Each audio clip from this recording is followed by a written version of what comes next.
Olá pessoal, tudo bem?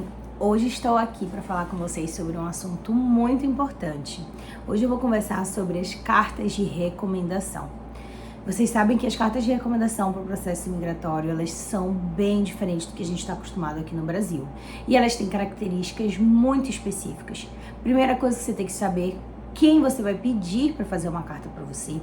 Depois você precisa saber o que essa pessoa vai realmente relatar, quais as experiências e o que essa pessoa precisa falar sobre você na carta. Não é simplesmente uma carta de elogios, né? E não é também uma carta de recomendação simples, como a gente recebe aqui nas empresas no Brasil.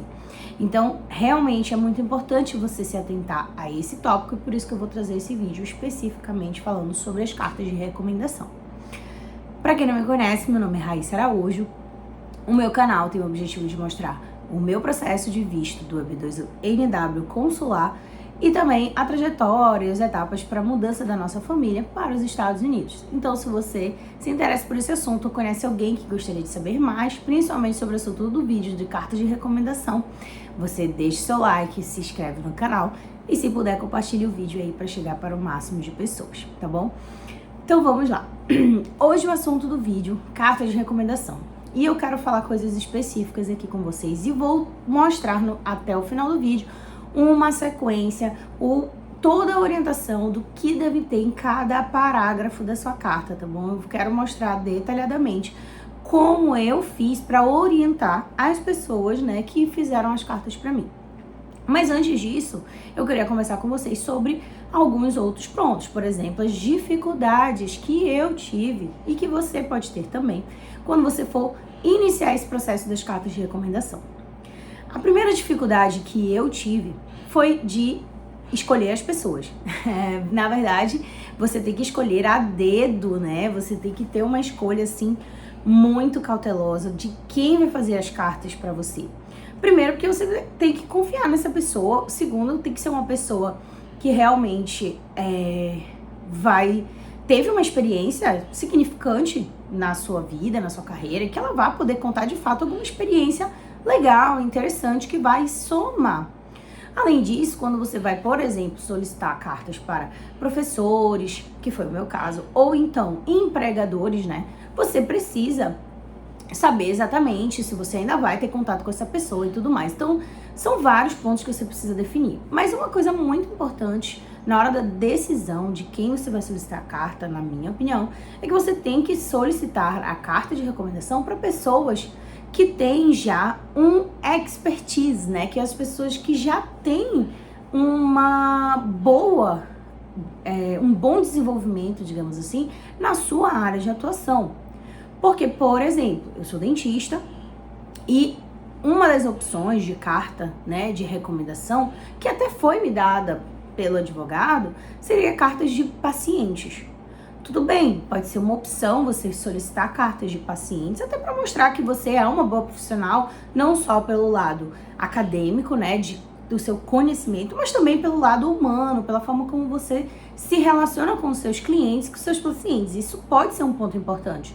Mas você não precisa ter 5 cartas de paciente. Se você quiser colocar uma para ser digamos assim, um exemplo, né, um adendo ali, você pode colocar.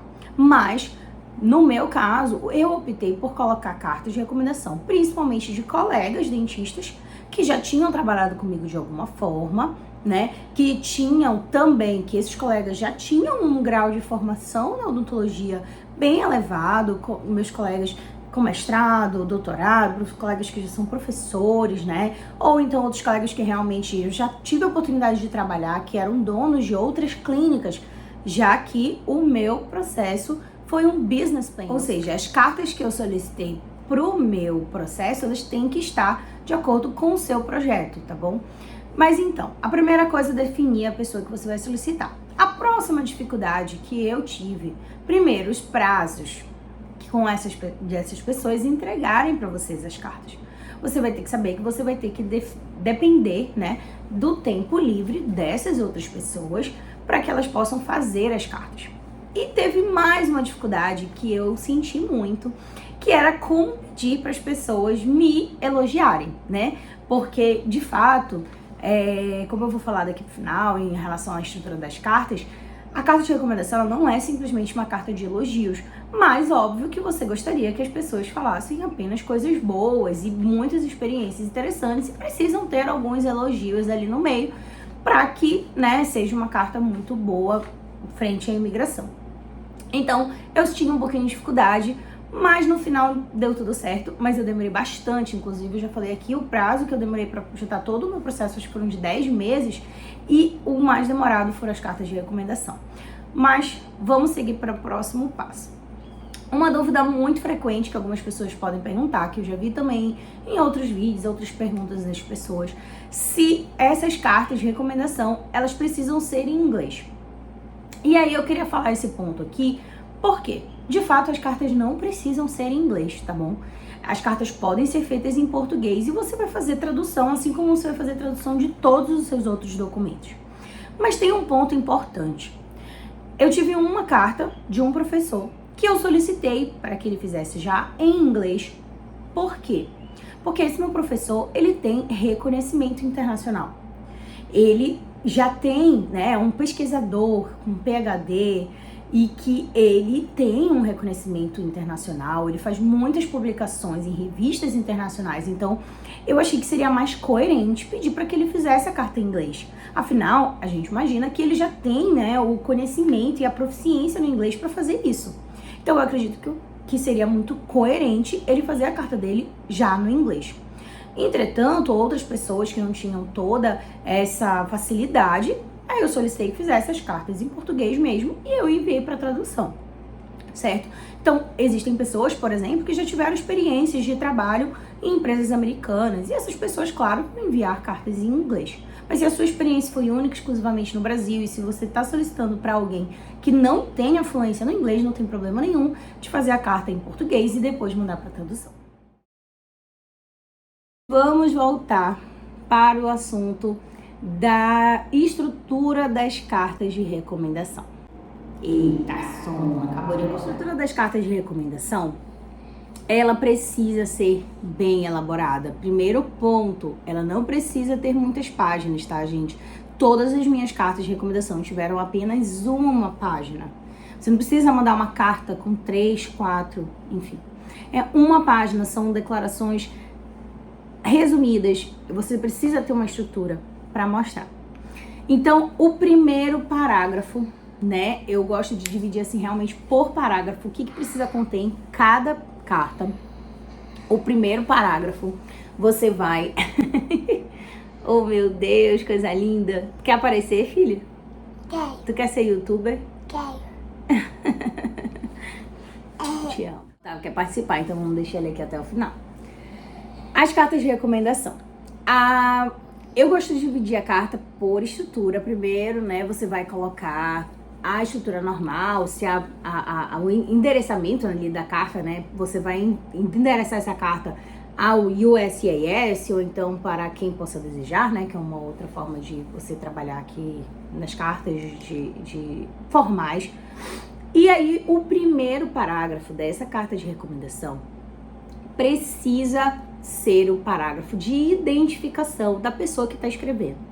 Então, esse primeiro parágrafo, a pessoa vai colocar quais são as experiências dela, né? O que ela já fez, o que ela faz, quantos anos de experiência, quais são assim, os trabalhos que ela teve, se ela teve algum tipo de prêmio, ela pode até colocar ali para mostrar a importância dessa pessoa que está te dando a carta. Então, esse primeiro parágrafo não é um parágrafo muito extenso, mas ele precisa conter, sim, a apresentação das pessoas. 2000 years later. Bom, então, após a apresentação, no primeiro parágrafo, o que nós precisamos ter no segundo parágrafo? O segundo parágrafo já vai conter as informações, por exemplo, em relação a como a pessoa te conheceu. A pessoa precisa dizer como que ela te conheceu, o que ela, como que você, né, desde quanto tempo ela te conhece, como foi essa forma, se vocês se conheceram num congresso, no trabalho, ou se, enfim, ela foi sua professora, enfim. Você precisa dizer como que essa pessoa te conheceu e quais as impressões dessa pessoa sobre você. ali brevemente no segundo parágrafo. Vou até pegar minha colinha aqui. No terceiro, quarto e quinto parágrafos, né, que seriam parágrafos de desenvolvimento, nós precisamos fazer o desenvolvimento, né? E você precisa dizer para essa pessoa que vai fazer a carta para você, escrever quais foram as habilidades que ela observou, que ela gostou de você, quais as habilidades que chamaram a atenção quando ela te conheceu. Então, no terceiro parágrafo, no quarto e no quinto parágrafo, vai ser o parágrafo de desenvolvimento. Então, você precisa pedir para essa pessoa falar nesse parágrafo todas as habilidades, né, que ela realmente gostou de você e quais as habilidades que chamaram a atenção desde o primeiro momento que ela te conheceu, tá? E ali, nesses parágrafos também, é muito importante que essa pessoa relate uma história, que ela fale de uma coisa, um fato que realmente aconteceu durante esse período que ela te conhece. Por exemplo, algum paciente ou algum trabalho que vocês desenvolveram juntos, de repente vocês fizeram um trabalho para apresentar em algum congresso juntos. Eu tô falando na minha área, assim, porque é mais fácil de eu dar meus exemplos, mas de repente você já consegue imaginar algum exemplo para você. Se você trabalhou com essa pessoa em algum projeto e esse projeto foi muito bem desenvolvido, né? Ou então se essa pessoa te encaminhou algum paciente, você encaminhou pacientes para ela, e se foi feito, né, aquele trabalho de uma forma legal, mas é importante que fale uma coisa concreta que aconteceu. Isso foi uma das características, né, que foi me orientado para fazer a carta, e eu deixei bem claro isso aqui para as pessoas que eu estava solicitando, que precisava ter algo factível, né, que a gente chama. Não era simplesmente dizer, porque eu conheço a fulano, porque ela é boa, é muito legal, ela é maravilhosa e tal. Não, não é assim. Você precisa dizer, claro, as habilidades ali da pessoa que chamaram a atenção, mas você precisa contar um fato, alguma coisa que você vai conseguir demonstrar que aquela pessoa ali é diferenciada, certo? E aí, no último parágrafo, a pessoa vai fazer uma pequena ali conclusão. Sempre, na conclusão, é importante até que você retome situações, né, daqueles casos que a pessoa citou, mas também que fale que a pessoa é de interesse nacional para os Estados Unidos. Ou então você pode, se forem pessoas, por exemplo, que trabalharam com vocês, no meu caso do Business Plan, que a pessoa coloca assim, eu acredito que ela está bem preparada para desenvolver o seu plano de negócio nos Estados Unidos. Porque não é uma carta, como eu falei, voltada, não é uma carta voltada só para te recomendar, dizer que você é muito boa, que você é muito maravilhosa.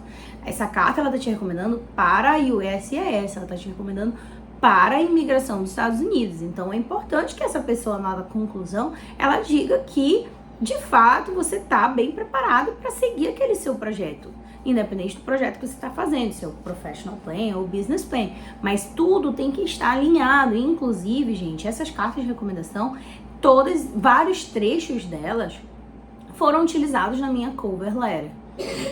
Eu não preparei, eu não preparei minha cover letter sozinha. Vocês sabem que eu tive a ajuda de um advogado, mas depois, né, fui checar, fui verificar toda a cover letter e, de fato, tem trechos das minhas cartas em toda a cover letter, porque elas dão suporte.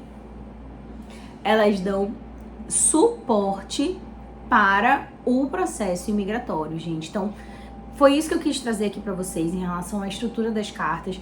Eu espero ter ajudado, né, com isso. Se vocês tiverem dúvidas a mais sobre esse assunto, podem fazer assim, que como vocês estão fazendo, deixando nos comentários, né, que tá sendo muito legal essa troca. Agradeço a todos que acompanharam, estão acompanhando o canal e me acompanharam até o final. Até mais!